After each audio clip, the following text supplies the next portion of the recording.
a Pensamientos al Límite. Mi nombre es Paulina Ruiz y junto con mi compañero Jonathan Morales. vamos a adentrarnos en una de las influencias más grandes de la historia de la filosofía, que es la famosa crisis de los valores, pensada por Friedrich Nietzsche. Un saludo a toda nuestra audiencia. Es un tema muy apasionante porque cuando escuchamos la crisis de los valores, a menudo pensamos en discusiones cotidianas, pero en Nietzsche tiene un significado mucho más profundo y radical. Totalmente, él no habla simplemente de que la gente pierda los modales o las costumbres, sino algo estructural, el momento exacto en que los cimientos que sostenían a toda la civilización occidental comienzan a desmoronarse por completo. Exacto, es la pérdida de la fe en las verdades absolutas que antes le daba un sentido a todo prácticamente, a la religión, a la metafísica e incluso a la moral universal.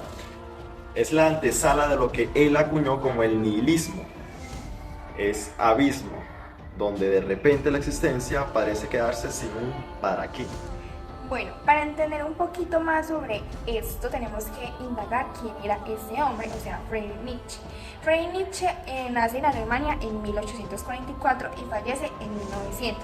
No era un filósofo de sillón, era un filósofo brillante que a su corta edad de 24 años ya dictaba cátedra universitaria en Basilea. Así es, y además con una vida sumamente intensa y atormentada. Por su problema de salud, tuvo que dejar la enseñanza muy pronto y convertirse en uno de los pensadores nómadas, escribiendo sus obras más potentes mientras caminaba en soledad por los Alpes o riberas italianas.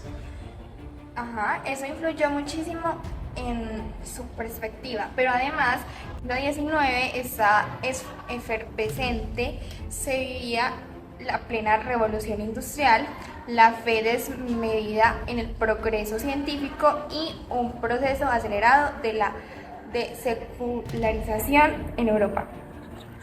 Ahí radica su genialidad. Mientras la mayoría de sus contemporáneos aplaudían el avance técnico pensando que la ciencia resolvería todo, Nietzsche vio el reverso de la moneda, vio que Europa estaba abandonando sus bases espirituales tradicionales, sin haber construido absolutamente nada que ocupara ese vacío. Advirtió que la sociedad estaba celebrando su propia ruina sin darse cuenta. Estaban retirando las columnas del templo, pero bailaban en el piso superior pensando que la estructura no se vendría abajo.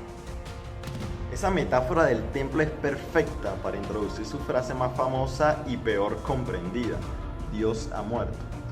No se trata de un ataque ateo superficial, sino de un hecho sociocultural. La fe divina dejó de ser la brújula colectiva de la sociedad. Y al morir esa brújula, previene el nihilismo. Nietzsche no celebraba el nihilismo, lo tenía y lo diagnosticaba como una enfermedad peligrosa. Si la verdad absoluta ya no existe, las personas pueden caer en una apatía total donde nada importa o en el fanatismo para llenar el hueco. Ahí es donde emergen sus dos grandes respuestas ante este escenario: la voluntad de poder y el superhombre, o como se conocía, el Übermensch. La voluntad de poder no es dominar violentamente a los demás, sino la fuerza vital intrínseca de superarse a uno mismo, de crear belleza y dar forma a su propia vida. Sí, y el superhombre es precisamente quien encarna esa voluntad. Es aquel individuo que logra sobreponerse al nihilismo. No necesita dogmas ni verdades heredadas, sino que se convierte en el poeta y arquitecto de sus propios valores. Aterricemos esto en un ejemplo concreto. Piensa en el mundo moderno de las redes sociales y la cultura del consumo masivo. Vivimos rodeados de personas que buscan ansiosamente significado acumulando likes, comprando el último objeto de moda o siguiendo ideologías de moda. Este es un ejemplo claro de lo que Nietzsche llamaría nihilismo pasivo. Tratamos de anestesiar el vacío existencial con entretenimiento rápido o validación externa, siguiendo al rebaño porque no da pavor construir un sentido propio desde adentro. En cambio, el ejemplo de la actitud que pone Nietzsche sería el del creador de arte, el pensador autónomo o el deportista que busca la excelencia personal sin importar la aprobación de la multitud. Alguien que no vive en reacción a las reglas de los demás, sino en creación de su propio camino. Lo fascinante de esto es cómo Nietzsche analiza de dónde vienen nuestras nociones éticas actuales en la genealogía de la moral. Él hace la distinción crucial entre la moral de amos y la moral de esclavos. Una distinción histórica y psicológica incisiva. Muestra cómo la moral de esclavo nació del resentimiento hacia la nobleza y la fuerza, convirtiendo la debilidad, la conformidad y la resignación en virtudes sagradas. Mientras que la moral de amos no busca rebajar al fuerte, sino celebrar la grandeza, la afirmación vital y la excelencia personal. Por eso él invitaba a la transvaloración de todos los valores, un reinicio moral absoluto.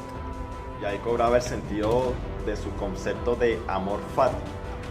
Amar el propio destino no significa ser conformista, sino abrazar la vida en su totalidad, con su sufrimiento y alegrías, usándolos como combustible para fortalecer la voluntad.